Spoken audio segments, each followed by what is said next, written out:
You know, man has been hunting with the benefit of man's best friend for something on the order of 15,000 plus years. And man has been hunting with the benefit of man's best friend and firearms for over 500 years. Now, unfortunately, for most of that time, we haven't given a second thought to dogs' hearing, which is an awful shame because depending upon the frequency you measure, their hearing is something like 4 times more sensitive than ours.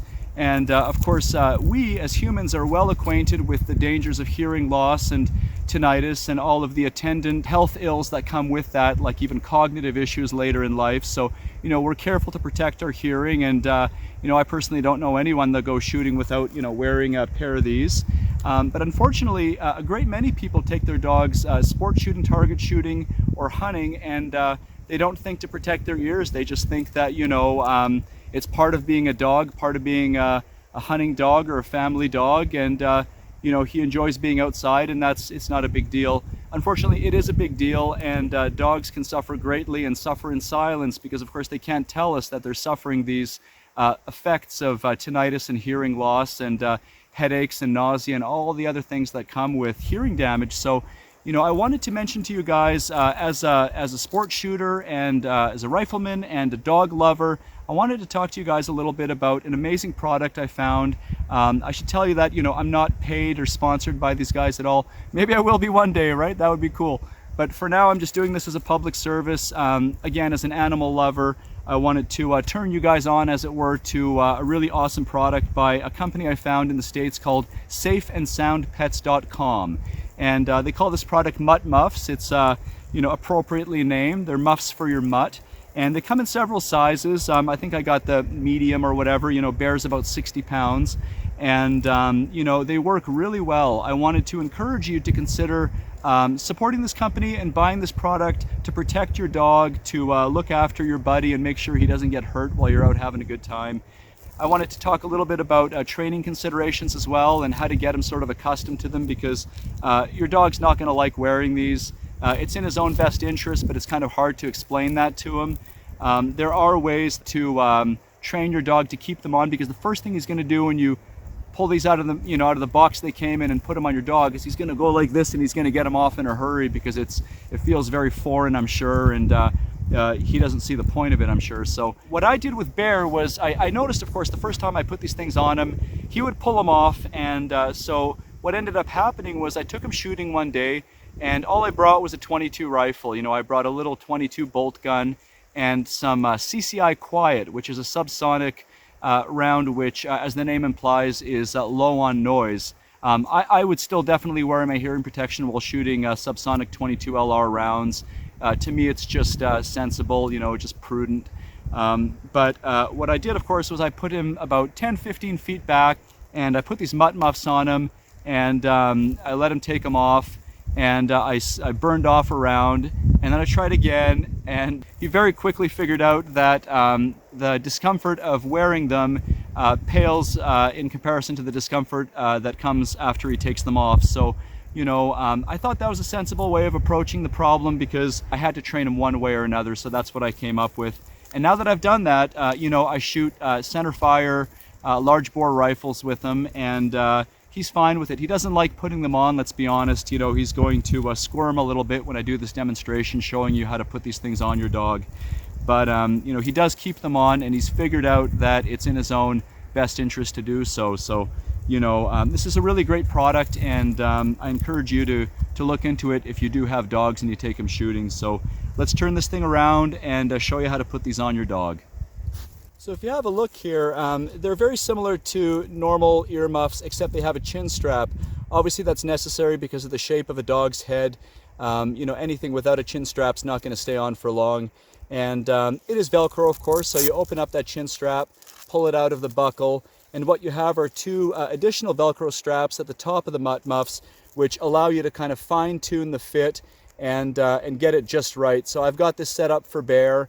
It's a good size for him, and what I do essentially is I make sure his ears are covering his ear canals, and I basically use them in conjunction with the muffs like this, putting them over, and then I reach under, and of course I put the Velcro through the buckle, and then I fasten it with an amount of pressure which seems sort of appropriate.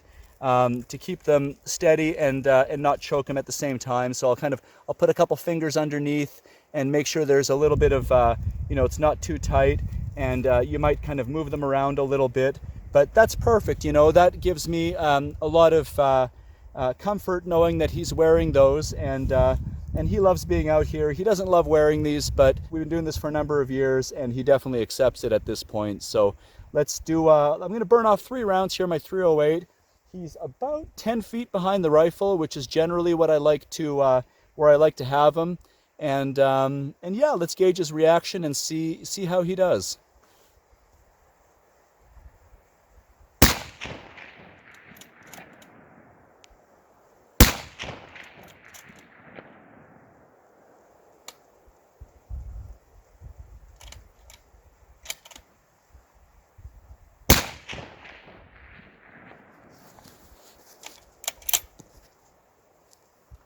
Well, that was pretty interesting. He definitely noticed that first round. It was the slightest of flinches, and then after that there was absolutely nothing. So, I think we're all surprised when the rifle goes off the first time. I know even with my ears on, when I walk into the range and I haven't been there for a while and someone lights off a round, I kind of jump a little bit. Then after that, nothing, right? So much the same. I think, I think we've demonstrated that he does seem very comfortable with them on, and a 308 rifle like this, a 24-inch 308, is going to produce something on the order of 160 decibels. So I think that's quite interesting. Also interesting was I just got my first my first light primer strike with this rifle. I don't know how many hundreds of rounds I put through it, and that's the first time, I don't know if you noticed that, but the first time I got a light primer strike. I think what must have happened was I had an unusually hard primer in this Federal Premium ammunition. It's never happened with this ammunition, and it's never happened with that rifle, but it did happen just now. And in hindsight, what I should have done was kept the breech closed for at least 30 seconds in the event of a hangfire, right? In the event of a delayed ignition. Certainly opening the breech right away is dangerous, and that was a mistake I made now. I'm going to keep that in the video because it's a teachable moment. There's a learning opportunity there. But, if you chambered around and you pull the trigger and you get a click, generally you should keep that breech closed and locked up tight for at least 30 seconds, and the muzzle obviously pointed in a safe direction in case you get a hang fire or a delayed ignition, in case it goes boom 5 seconds later, right? So I was a bit puzzled by it, and in the moment I made a mistake. I opened it and basically closed the bolt up again right away, and thereby reset the striker in the bolt, and squeezed that trigger again, and boom, it went off. So yeah, just an unusually hard primer. Certainly this rifle's striker does strike the primers hard enough for reliable ignition. This has never happened before, but I like that it happened on camera because, like I said, it's a teachable moment. And yeah, but we have been able to see that the Mutt Muffs do appear to work quite well. He does seem comfortable. And yeah, I'm glad I made this video. That gives me even more peace of mind. I've never seen his reaction because usually it's just me and him. I'm behind the rifle, and I don't see his reaction when I'm looking through the scope and shooting. And even when I come out here with a good friend of mine that I do a lot of shooting with, generally if he's behind the rifle, then I'm not looking at bear, I'm looking at the target through the spotting scope, so I'm not watching him then either. So this has been eye-opening and interesting for me, and I hope you found it interesting as well. And I hope that if you have a dog that you'll consider buying him a pair of these, or making your own, or doing whatever you have to do to protect his hearing, because it is very sensitive, and we owe them that. So thanks for watching, and I hope you enjoyed this. If you like this kind of content, please consider subscribing and hitting that like button, maybe even sharing the video with your dog-loving, gun-toting friends. My name is Lucas, this is Bear, and we hope to see you again next time.